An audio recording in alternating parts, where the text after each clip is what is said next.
Us saludem en aquest espai de l'entrevista de Penedès Televisió, avui desplaçats en un dels despatxos del Servei d'Igualtat i Cooperació de l'Ajuntament de Vilafranca, perquè justament aquesta setmana s'està donant a terme a Vilafranca una activitat que té lloc a diferents indrets de Catalunya, com són unes xerrades, unes conferències amb alumnes d'instituts en el marc de l'activitat de les ciutats defensores dels drets humans, que organitza el Consell Català de Cooperació al Desenvolupament.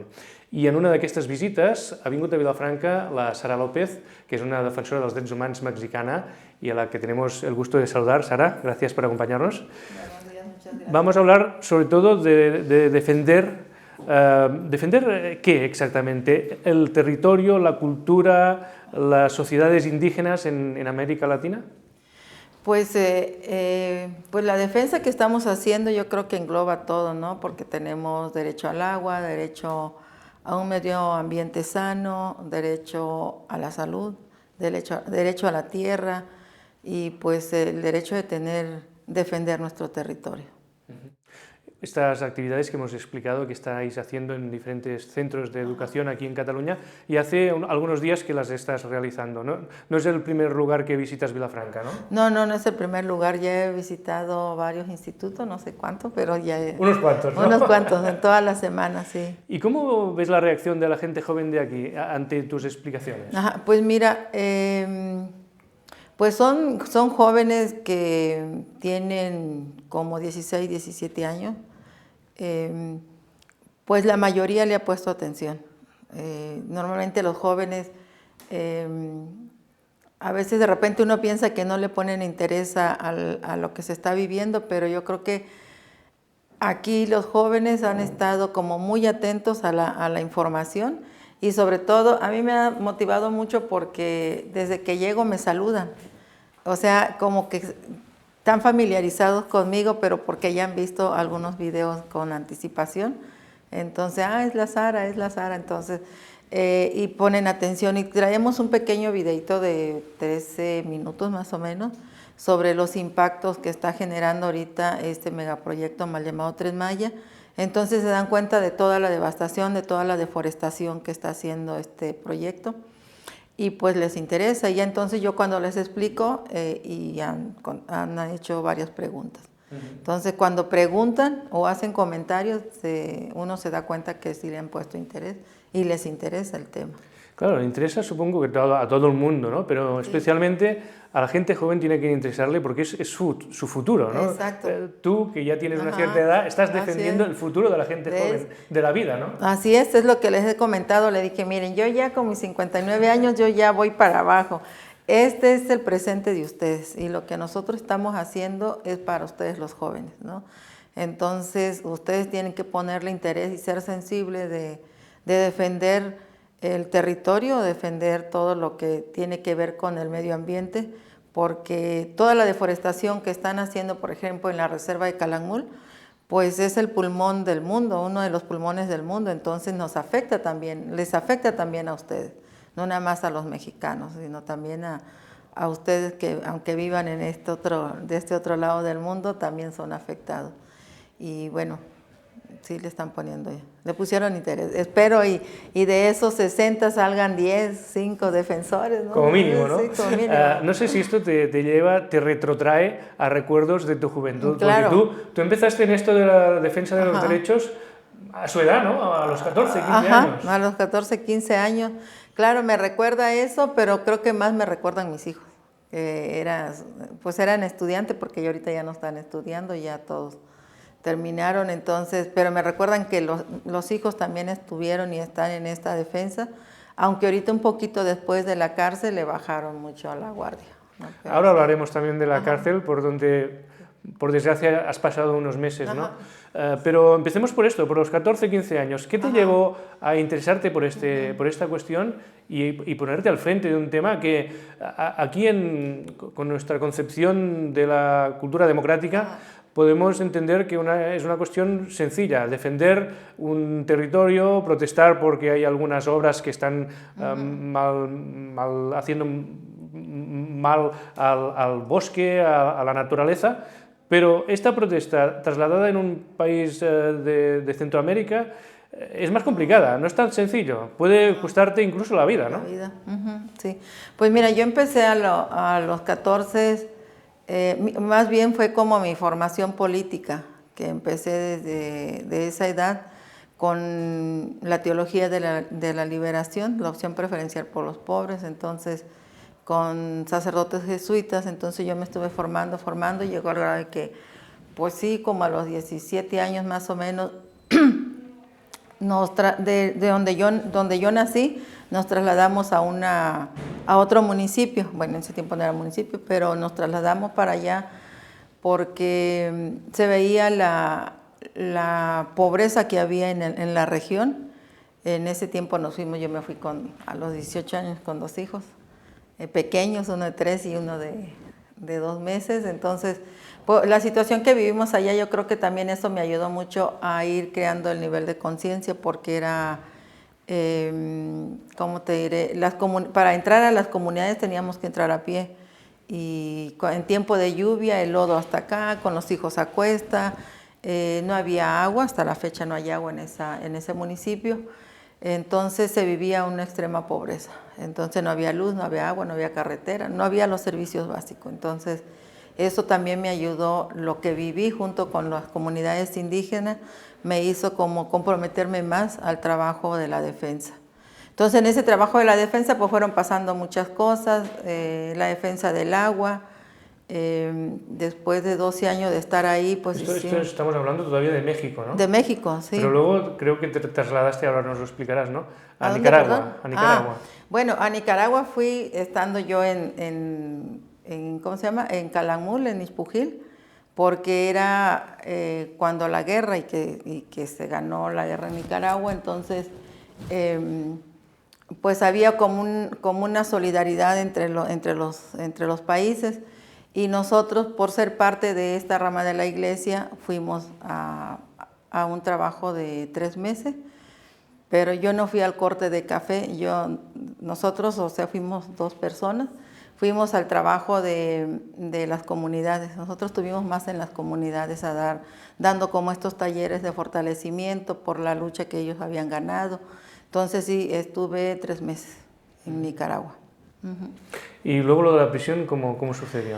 La prisión, yo creo que el gobierno quería verme en la cárcel de una y de otra manera, pero cuando hicimos un plantón en Ixpujil para exigir el agua, porque no teníamos agua, y justo fue en este mes de abril, en unos días de abril, en Semana Santa, nos organizamos para hacer una movilización grande, y que tuvimos 15 días hasta que se hubiera la resolución del agua, porque sinceramente el agua que tomábamos era de aguadas, que le decimos allá, que son naturales, que se junta el agua ahí cuando llueve. Entonces, pero ya en tiempo de seca, que es en esta época, pues el agua se fueron secando las aguadas. Entonces llegó al grado que tomábamos agua amarilla, agua verde, porque era muy poca ya el agua, entonces no teníamos agua.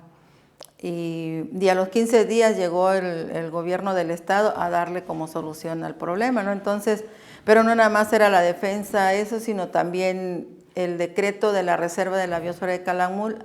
Habían en ese territorio comunidades y los estaban desplazando. Entonces también la exigencia es, bueno, si los van a reubicar con todas las condiciones, ¿no? Entonces, y la otra, porque y hasta la fecha muchos ejidos no se salieron. Dijeron, este es nuestra tierra, nuestro territorio, y no vamos a salir, ¿no? Entonces también estábamos en esa defensa. Pero pues como a los 15 días, después de eso, nos giran orden de aprehensión a 5 compañeros, y una de ellas pues era yo. Entonces yo no me dejé, agarraron a 3, pero los compañeros dijeron, no, pues huye, compañera, no te quedes. Entonces estuve 3 meses en la selva, y ya luego bajé porque pues ya era mucho, ¿no? Entonces no puedo estar toda la vida huyendo de algo que no cometí ningún delito, más que alzar la voz por el agua, ¿no? Y ya fue que el abogado dijo, ¿te entregas o huyes?, ¿no? Entonces yo le dije, no, pues me voy de Ixpujil. Entonces ya fue que yo tuve orden de aprehensión. No me detuvieron porque siempre anduve escondiéndome, anduve huyendo, Pero seguí como que la lucha, ya luego regreso a Candelaria, mi lugar natal, y ahí empezamos otra vez el trabajo de organización. Y una de ellas fue organizarnos en contra de las altas tarifas de la energía eléctrica, porque llegaban de 1,000 a 5,000 pesos los recibos de luz. Entonces era cuando pues la gente dijo no podemos pagar esta cantidad, y llegaba Comisión Federal y nos cortaba y nos quedábamos sin luz. Entonces, pues ahí fue que empezamos la organización de la resistencia civil. O sea, yo todavía soy parte del movimiento. Y ya fue cuando nos inventaron un delito de privación ilegal de la libertad, porque hubieron cortes masivos en el mes de junio, si no mal recuerdo. Y entonces cuando hubieron cortes masivos, pues la gente se empezó a organizar y nos empezamos a organizar para evitar los cortes. Ya le habían cortado pues como a 36 personas.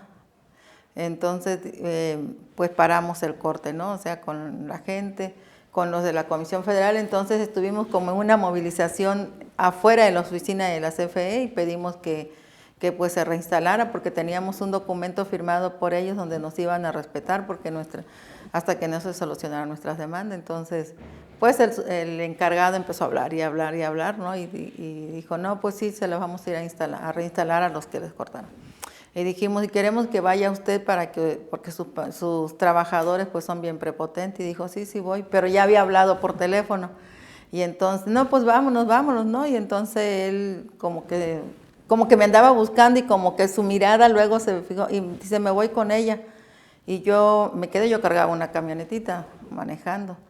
Y le dije, pues lo que la gente diga, y dijo a la gente, sí, vámonos compañera, y vámonos, pues nos fuimos, ¿no? Entonces, y él bajó a una compañera de la tercera edad de la cabina, y a la señora le dije, no se baje compañera, él está joven, que se vaya atrás, ¿no? Pero no, la obligó a bajarse, pero ahí fue donde nos pusieron pues nosotros le hicimos el 4, o sea, nos pusieron la trampa, y con fotos y eso que tomaron, pues ya, privación ilegal de la libertad.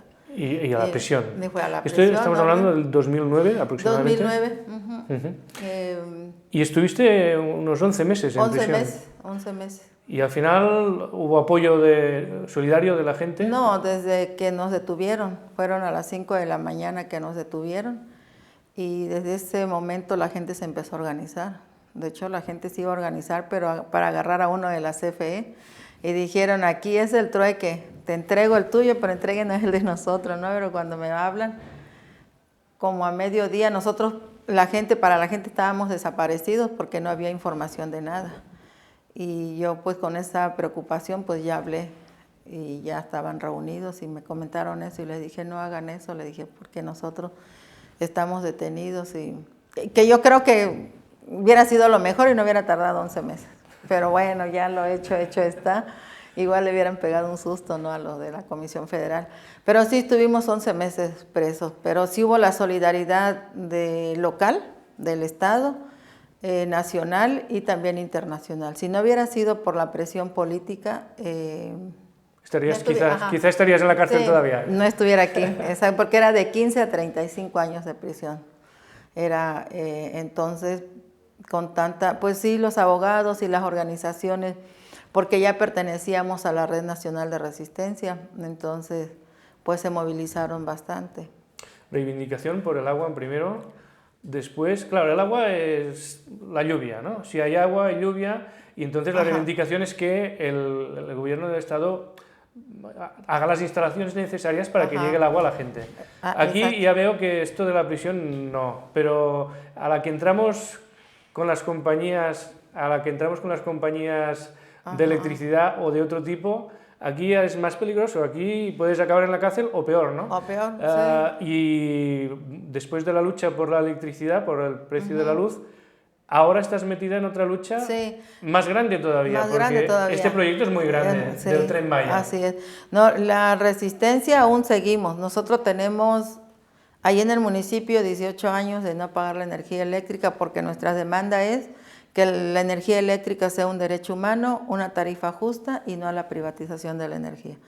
Entonces con los gobiernos anteriores se llegaba a tener diálogo para el respeto al movimiento, con este que está ahorita no hemos podido lograr ni el saludo, ¿no?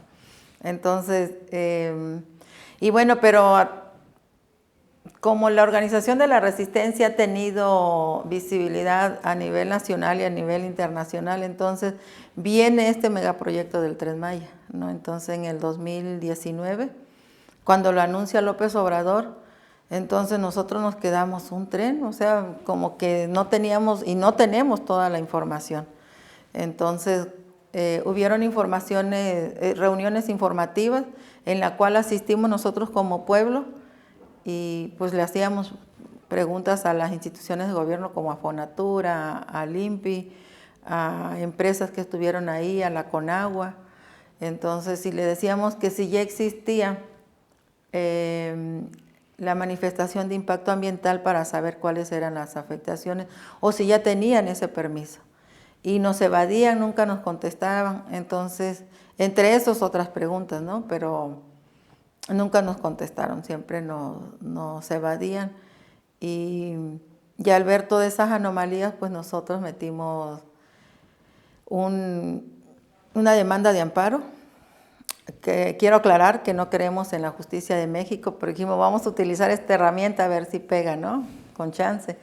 Y bueno, y fue sobre consentimiento, de que no nos consultaron, de que nunca nos preguntaron si queríamos este tren o qué queríamos nosotros como pueblo, ¿no? ¿Cuáles eran nuestras necesidades prioritarias? Porque ¿cuál es la magnitud del proyecto? Es decir, ¿qué va a ocasionar construir este tren, ¿no? Ajá, no, está ocasionando, ya está así porque hay una parte de infraestructura ya realizada, entonces lo que ocasionó en realidad fue, y lo que está ocasionando es la deforestación, la devastación de miles de millones de árboles, ¿no? Entonces, en el video que traemos se ve cómo está, pues no son 20, 30 metros, sino llegan hasta 50 o más, donde se ve en medio de la selva. Entonces, pues las afectaciones para la humanidad es para los animales, para los animalitos, porque pues los animales, o sea, los están sacando de su hábitat, pues. Entonces, está ocasionando eso, están ocasionando la contaminación de los cenotes, y que justo ayer, creo, o antier, López Obrador aceptó que sí hubo contaminación de un cenote, pero los medios le preguntan, pero es que no, son 120 y tantos cenotes. Perdona, ¿qué son cenotes? Cenotes son como cuevas, ¿sí? Y abajo está el agua. Ajá, entonces a eso le llamamos cenotes porque esos cenotes pues han sido cuidados por nuestros abuelos, por nuestros ancestros y ahorita por la misma comunidad. Y los cenotes son sagrados para el pueblo maya. Y entonces se ha cuidado por años, no se le, así como está en la naturaleza, así como lo dejó Dios, así están los cenotes y viene ahora este megaproyecto y los destruye. Arriba de ellos están construyendo las vías férreas y para la construcción de la vía férrea es lógico que tienes que trabajar debajo del suelo, para los pilares, para todo. Entonces están destruyendo pues los cenotes que para nosotros es sagrado, ¿no? Entonces, está esa destrucción bien fuerte, los cenotes, que es el agua, la contaminación del agua, la deforestación, hubo desalojo de muchas viviendas que vivían prácticamente a un lado de las vías donde ya había vías. Porque hay unos tramos, como el tramo 1 que le llaman allá, 2 y 3, y 4, pasaba el tren años atrás, pero pues el tren dejó de funcionar, ya tiene años, entonces como que el ejido recoge esas tierras y luego se las da a las personas, y entonces habían personas que tenían ya como 30, 20, los más nuevos 15 años, ya con un patrimonio hecho ahí, y vino el tren y lo destruyó, ¿no? Entonces, a unos les pagaron, pues no muy bien, pero les dijo, váyanse, les pagamos renta y luego les damos unas casitas. Les dieron unas casitas muy pequeñas, a otros les malpagaron sus casas, a unos más o menos les pagaron porque estaban en una demanda que habíamos puesto, una demanda de desalojo, o una demanda de ¿cómo se llama?, para que para que se desviaran las vías del tren, ¿no? Entonces estos fueron como los últimos aquí con quienes dialogaron, y a ellos más o menos les pagaron sus casas, porque pues la demanda de amparo pues fue como una medida de presión para que los atendieran de otra manera, ¿no? Entonces hubo ese desalojo con muchas familias. Por lo que entiendo, Sara, si no hubiera organizaciones como la vuestra, estas empresas, estas grandes empresas, se aprovecharían de la gente que no dispone de recursos o de conocimiento y que sencillamente aceptarían lo que les dijeran, lo que les diesen, si les daban algo, y se marcharían. Y se marcharían, así es. Mira, en la ciudad de Campeche, las vías del tren estaban en la mera ciudad de Campeche, en medio de la ciudad, y habían casas igual al lado, pero que son casas muy antiguas, ¿no? Y los que viven ahí, porque ahí eso sí logramos, pues son personas ya de la tercera edad, y todos ellos se organizaron, nos llamaron, nos buscaron para apoyarlos, se puso una demanda igual por desalojo forzado y también y la reubicación de las vías del tren, y se logró. Esa parte se logró reubicar. Lo ideal era que el tren no pasara, ¿no? Pero al final de cuentas desviaron las vías y las personas, pues se ganó con ese amparo, ¿no? Que reubicaran las vías y ya pues las personas siguen viviendo. Y entonces es como, y se dan cuenta cuando nosotros damos en una conferencia de prensa donde nos habían otorgado el juez la suspensión definitiva, provisional primero, de ese tramo de Ixpujil. Entonces, cuando nosotros damos esa conferencia de prensa, pues se entera mucha gente y ya nos empiezan a buscar para que los asesoráramos y los apoyáramos. Y con otras organizaciones nacionales se logró esto. O sea, no nada más somos nosotros, sino fue en coordinación con otras organizaciones. Entonces, y pues ellos están súper agradecidos con nosotros, pues si no hubiera sido por ustedes, seguramente nos hubieran derrumbado nuestras casas, ¿no? Aunque están registradas ante el INAH, por ser casas antiguas, las iban a destruir. Porque sinceramente, en donde van los trazos del tren, de este tren, están destruyendo zonas arqueológicas descubiertas y no descubiertas. Entonces, al gobierno no le importa eso, no le importa la vida de los humanos, no le importa la vida de los animales, no le importa nada. Lo único que le importa es su tren y punto, ¿no? Y que sabemos de antemano que el tren no es por el turismo, por el tren de turismo, sino es más bien tanto a las empresas privadas, nacionales, internacionales, lo que les interesa es el capital. O sea, están invirtiendo. Hay empresas europeas, no traigo los nombres ahorita, tienen un nombre raro, son que invierten, pero no van a invertir porque son buena gente o por el progreso de la comunidad. Sabemos de antemano que están invirtiendo para ganar dinero, ¿no? Exacto.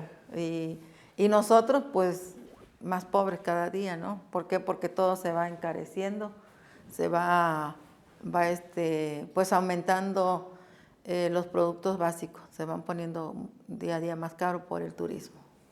Antes nos comentabas que estos cenotes eran estas cuevas con agua, son sagrados para la cultura maya. ¿Qué más cosas puedes contarnos de la cultura maya? Estamos a punto de acabar la entrevista y nos interesaba también conocer un poco esta cultura y sus tradiciones. Pues mira, se está perdiendo, bueno, la lengua, porque allá se habla el maya chol, el maya septal, el maya peninsular. Entonces eso también se está acabando por todo lo que llega de fuera, ¿no? La comida, la milpa, igual el trabajar la tierra, por todos estos productos que están llegando de otros países. Entonces la gente dice, no, pues ya no voy a sembrar la milpa, ya no voy a sembrar el frijol, ya no voy a comer estas cosas que vienen enlatadas, ¿no? Entonces todo eso también se está perdiendo, la forma y la manera de vestir igual, porque llegan otras culturas. El turismo, por ejemplo, en Cancún, en Playa del Carmen, en Carrillo Puerto, pues se está perdiendo eso, y se dan cuenta ahí. Y nosotros no queremos donde vivimos otro Cancún, otro Playa del Carmen, porque se está perdiendo todo. Aparte hay feminicidios, hay drogadicción, hay delincuencia, entran con más facilidad pues la delincuencia organizada, los cárteles. Entonces, la población en sí se está perdiendo ese tipo de... Por ejemplo, las asambleas, los usos y costumbres también se está perdiendo. Entonces, por todo lo que nos llega de fuera. Entonces, sí estamos, pues yo creo que el gobierno nos quiere desaparecer, de cierta manera. Claro, sois un colectivo de gente que molestáis porque tiene que pasar un tren. Ajá. Por desgracia, ¿no? Por desgracia, desafortunadamente. Entonces, pues sí es muy triste y mucha impotencia y mucha rabia saber que no puedes hacer algo más. Y si un juez te otorga la suspensión definitiva, el gobierno simple y sencillamente no respeta esa resolución del juez. Siguen con la construcción del Tren Maya, siguen con la devastación, siguen con la división en las comunidades. La militarización está fuerte allá. Y es una manera y forma de meter miedo y terror a las comunidades para que no nos organicemos, porque pues de una u otra manera la gente le tiene miedo al ejército, ¿no? Y estar en tu comunidad, pues imagínate. Sara López, ha sido un placer poder escuchar de tu propia voz estos problemas que a veces nos pueden parecer lejanos porque están sucediendo al otro lado del charco, pero que por lo que nos explicas nos parecen bastante cercanos, porque aquí también hay reivindicaciones, aunque de momento y por suerte aquí no te juegas la vida para reivindicar y para defender un territorio. Gracias por acompañarnos. A ustedes, gracias para ustedes por darnos este espacio y visibilitzar los problemes que estamos passant en México. I nosaltres, que ara sí, deixem aquí aquest espai de l'entrevista per avui i tornem la propera setmana amb un altre convidat o convidada. Que passeu molt bon dia. Adéu-siau.